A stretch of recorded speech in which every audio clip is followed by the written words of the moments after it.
In today's video, I'm going to teach you how to clear Microsoft Teams chat history permanently.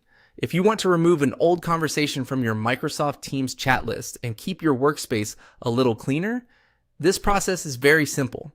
Just keep in mind that in Teams, deleting a chat usually removes the conversation from your view. So it's a good idea to make sure you no longer need anything inside that thread before you proceed.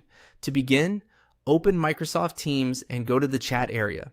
If you're using Teams in a browser, you can do this from the Teams web app. And if you're using the desktop version, the layout is very similar. Once you're in the right place, you should be able to see your list of recent conversations. Next, move to the search bar at the top of the chat section and type the name of the person whose conversation you want to clear. This is the fastest way to locate a specific chat, especially if you have a long list of messages. As you type, Teams will start showing matching results. Take a moment here to make sure you choose the correct conversation so you don't remove the wrong chat by mistake.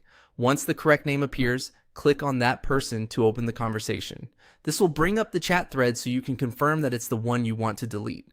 It's always worth doing a quick check here, especially if you've had similar chats with multiple people.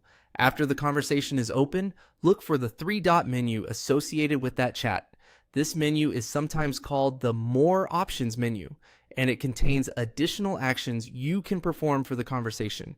Click those three dots to open the list of available options. From that menu, click Delete. Teams will then remove that chat conversation from your chat history view. If a confirmation prompt appears, simply review it and confirm the deletion. This extra prompt is there to help prevent accidental removal. And that's it. The chat has now been cleared from your Microsoft Teams history.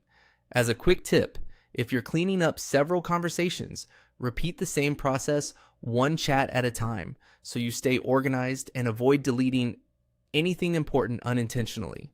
If you found this helpful, you can use the same method anytime you want to tidy up your Teams chat list and keep only the conversations that still matter.